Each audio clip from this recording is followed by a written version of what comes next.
प्रिय भैया बहनों, आज के वीडियो में हम सभी क्लास 12th के सप्लीमेंट्री के 5वें लेसन का अध्ययन करेंगे। पाठ का नाम है should wizard hit mommy. तो आइए देखते हैं about the author John Hoyer Updike. John Hoyer Updike 18 March 1932, 27 January 2009 was an American novelist, poet, short story writer, and art and literary critic। यहाँ पर देखेंगे जॉन हॉयर ऑपडाइक, जिनका जन्म 18 March 1932 ईस्वी को हुआ था और उनकी मृत्यु 27 जनवरी 2009 ईस्वी को हो गई।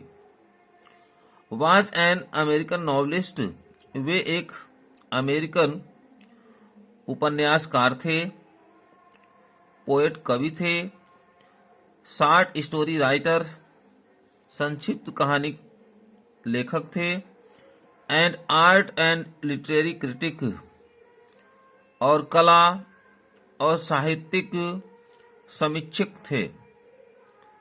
कला और साहित्यिक समीक्षक थे। क्रिटिक मतलब समीक्षक, समीक्षा करने वाले। His most famous work is his rabbit series. उनकी सबसे प्रसिद्ध जो रचना है वह क्या है? उनकी रैबिट सीरीज, या नाम रैबिट सीरीज जो है उनकी सबसे प्रसिद्ध रचना है। His fiction is focused on the concerns. His fiction उनके गद्य ध्यान केंद्रित करते हैं। उनके गद्य जो है ध्यान केंद्रित करते हैं ऑन द कंसर्न्स, चिंता पर, पैशंस, आवेग पर, and suffering of the average American, और औसतन अमेरिका के चिंता, आवेग और दुख के बारे में ही उनके गद्य फोकस करते हैं, ध्यान केंद्रित करते हैं। He is considered as one of the greatest American writers of his time। वे अपने समय के सबसे महान अमेरिकन लेखकों में से एक माने जाते हैं। अपडाइक हैड अ स्टाइल। अपडाइक की एक शैली थी, which is rich, जो समृद्ध है, एंड अनयूजुअल और असामान्य है, and sometimes arcane vocabulary is conveyed through the eyes of a wry, intelligent, authorial voice। इसमें बताया क्या है? कभी कभी शब्दकोश का भेद इज कन्वेड सूचित करता है थ्रू द आइज ऑफ, यानी आंखों से सूचित करता है। कभी कभी शब्दकोश का जो भेद है आंखों से सूचित करता है, यानी उनके गद्य में या उनके पद्य में लिखी गई जो भी रचनाएं होती थी, कभी कभी ऐसा होता था कि प्रयोग किए गए शब्दकोश का जो भेद है वह उनके आंखों से सूचित हो जाता था। अराई इंटेलिजेंट ऑथोरियल वॉइस, एक घुमावदार, बुद्धिमान और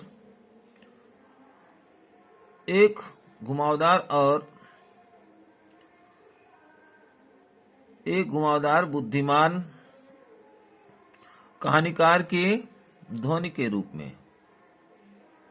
He described the physical world in a realistic tradition. वे एक वास्तविक परंपरा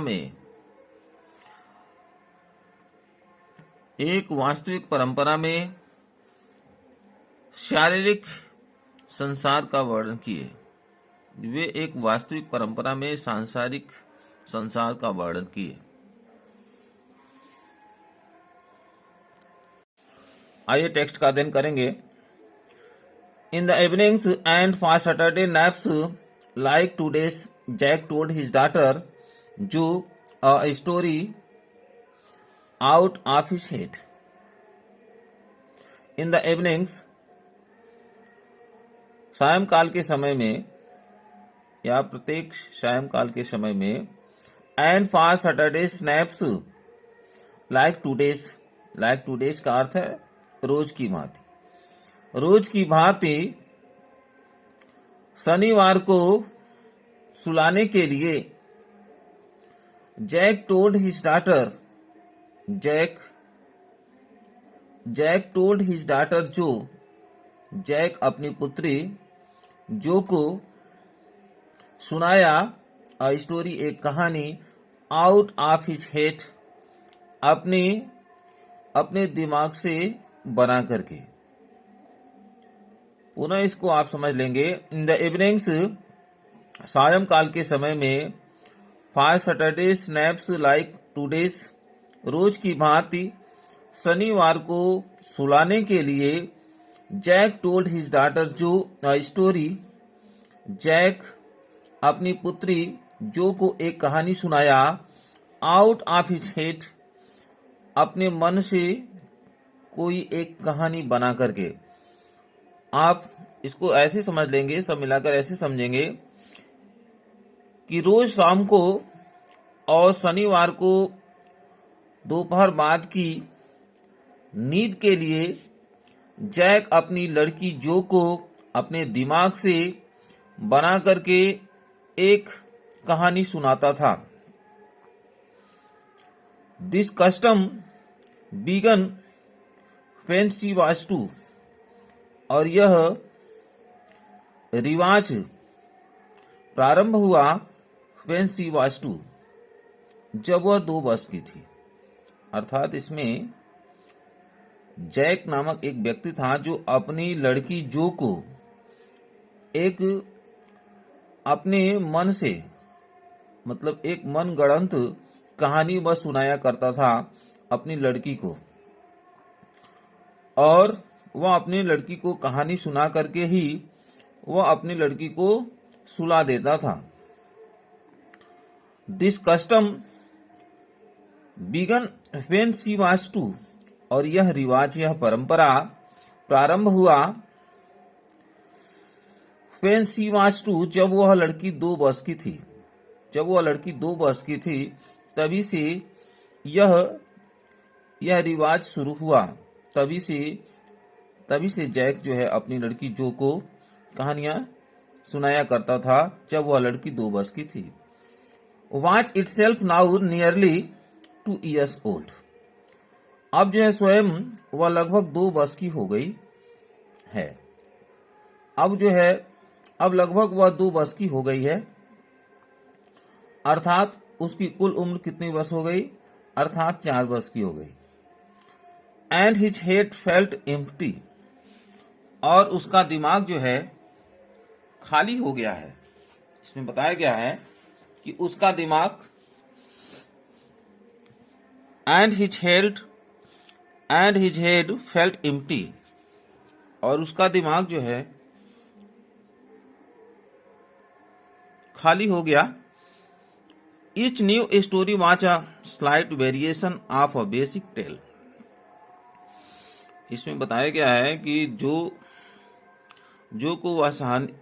को वह कहानी सुनाता था, और जैक अपने मन से कोई एक नया कहानी बना करके अपनी पुत्री को सुनाया करता था।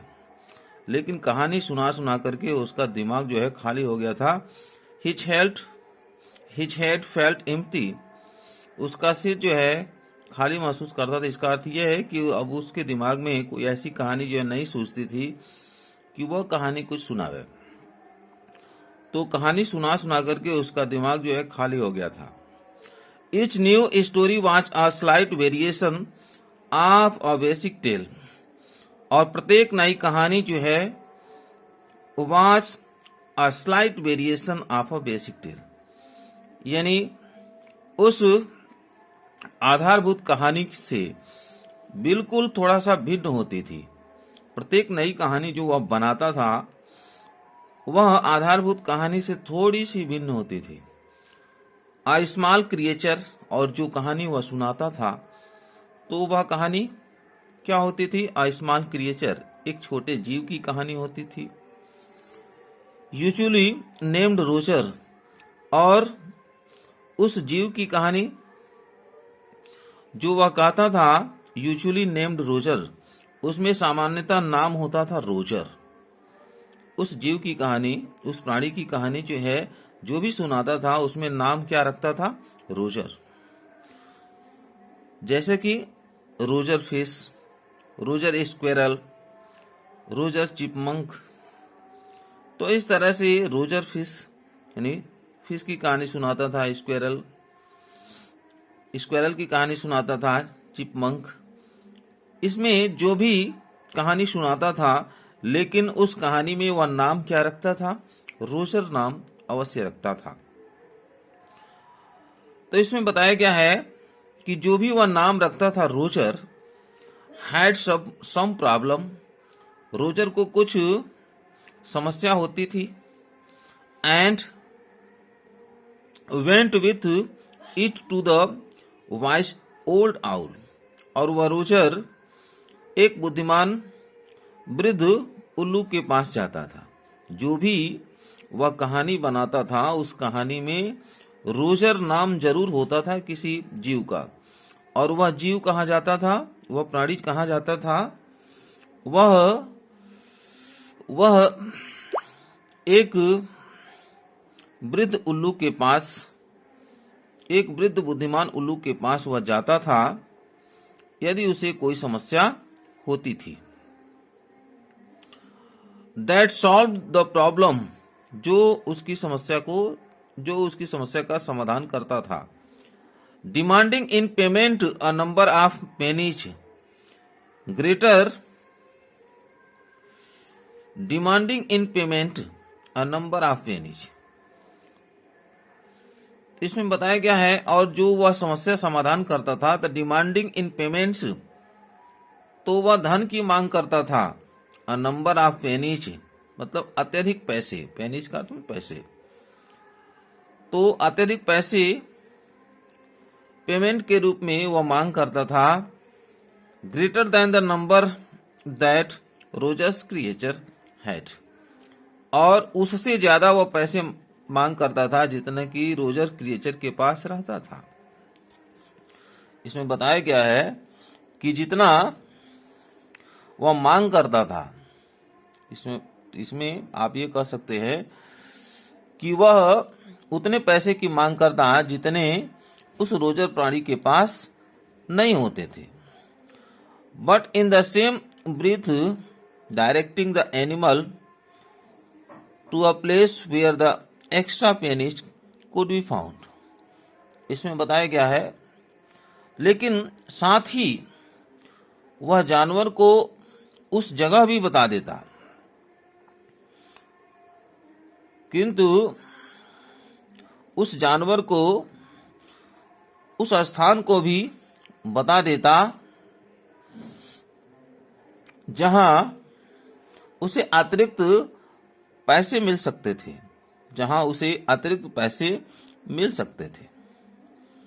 Where the extra pennies could be found, इसमें बताया गया है कि वह जो उल्लू था उसे एक ऐसे स्थान के बारे में बता देता जहां उसे अतिरिक्त पैसे मिल सकते थे।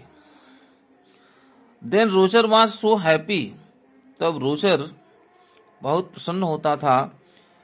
ही प्लेड मेनी गेम्स गेम्स है। He played many games with other creatures, वह अन्य प्राणियों के साथ बहुत से खेल खेलता था। And went home to his mother, और अपने घर चला जाता था।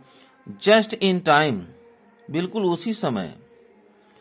To hear the train whistle over, जब ट्रेन जो है सीटी बजाती थी, जब ट्रेन जो है सीटी बजाती थी और उस आवाज को वह सुनता था, उसी समय वह रोजर अपने घर चला जाता था, अपनी माँ के पास चला जाता था।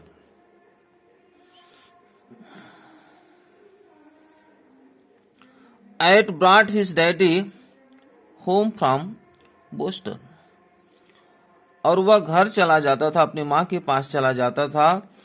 और जब वह ट्रेन के सीटी देने की आवाज को सुनता था, जो वह ट्रेन उसके पिताजी को लाती थी, ब्रॉट हिज डैडी, जो वह ट्रेन उसके पिताजी को लाती थी, होम, घर, फ्रॉम बोस्टन, बोस्टन से, अर्थात जब उसके पिताजी ट्रेन से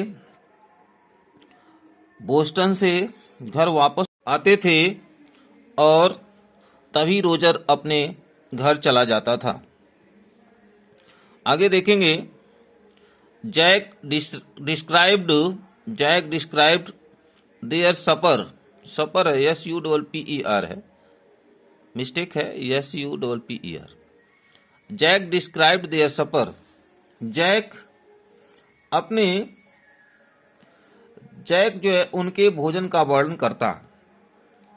Jack described their supper, Jack उनके भोजन के बारे में वर्णन करता था। And the story was over, और कहानी जो है समाप्त हो जाती थी। Working his way through his scheme, इस योजना से काम करते हुए, was specially fatigue on Saturday, इस योजना के तहत काम करते हुए शनिवार को दिन विशेष रूप से थका देने वाला दिन होता था। बिकॉज जो नेवर फेल एस्लीप इन नैप्स एनीमोर, क्योंकि जो कभी सोता नहीं था, एनीमोर, अत्यधिक, क्योंकि जो अत्यधिक सोता नहीं था। And knowing this made the rite seem futile, और यह जानते हुए कि यह रिवाज व्यर्थ प्रतीत होता था। यहां से पुनः देख लेंगे, working his way through this scheme, इस योजना के साथ काम करते हुए, वाज स्पेशली फैटिग्यूइंग ऑन सैटरडेज, शनिवार को विशेष रूप से थका देने वाला दिन होता था। बिकॉज, क्योंकि जो छोटी नींद सोती ही नहीं थी। And knowing this made the rite seem futile, knowing this, यह जानते हुए कि यह रिवाज व्यर्थ प्रतीत होता, यह जानते हुए कि यह रिवाज व्यर्थ प्रतीत होता। यहां से पुनः समझ लेंगे, बिकॉज, क्योंकि जो नेवर फेल एस्लीप इन नैप्स एनीमोर, जो कभी छोटी नींद, यानी दोपहर में हल्की नींद, छोटी नींद कभी सोती ही नहीं थी। एंड नोविंग दिस, यह जानते हुए made the rite seem futile, कि यह रिवाज व्यर्थ प्रतीत होता। आगे देखेंगे, the little girl not so little any more, वह छोटी सी लड़की अब वह उतनी छोटी नहीं रही। The bumps her feet made under the covers, the bumps her feet made under the covers, यानी चादर के नीचे उसके पैर का उभरा हुआ भाग। इसमें बताया गया है बम्प्स का मतलब यह है कि जैसे चादर के नीचे वह पैर अपना पैर जो है की हुई रहती थी, तो उसके पैर का उभरा हुआ भाग were half way down the bed, आधे बिस्तर से लटकते थे। Their big double bed that they let her be in for naps and when she was sick. और उसका जो बड़ा डबल बेड का जो बिस्तर था, that they let her be in for naps, तो उसे दोपहर में हल्की नींद उसे लेने देते थे। एंड व्हेन शी वाज सिक, जब वह बीमार होती थी। इसमें बताया गया है कि वह छोटी सी लड़की जब वह बीमार होती थी तो उसे अपने डबल बेड पर हल्की नींद लेने के लिए दोपहर में उसे सोने देते थे। Had at last arranged herself, और उस लड़की ने स्वयं को, अंत में उस लड़की ने स्वयं को व्यवस्थित कर लिया था। And from the way her fat face deep in the pillow, और फ्रॉम द वे वैसे ही हर फैट फेस, उसका मोटा चेहरा, डीप इन द पिलो यानी तकिए पर दब जाता था। सोन इन द सनलाइट, और सूर्य के प्रकाश से चमक जाता था। Shifting through the drawn sets, जब इसमें बताया गया है कि जब वह तकिए पर सोती थी तो उसका मोटा चेहरा तकिए को थोड़ा सा दबा देता था, और उसके चेहरे पर सूर्य का प्रकाश पड़ता था। Shifting through the drawn sets, जो पर्दे से होकर के वह प्रकाश आती थी। It did not seem fantastic, और यह विचित्र नहीं मालूम पड़ती थी। That some magic would occur, कि कुछ जादू हो गया हो।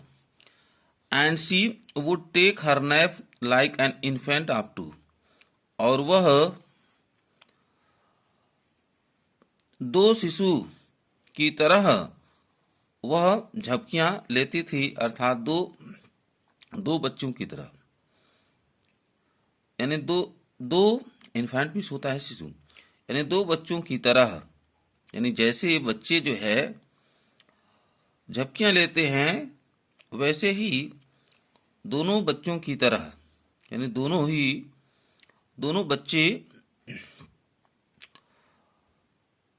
बच्चे एक ही प्रकार से वे क्या करते थे, वह झपकियां लेते थे, यानी दोनों बच्चों की तरह वह झपकियां लेती थी।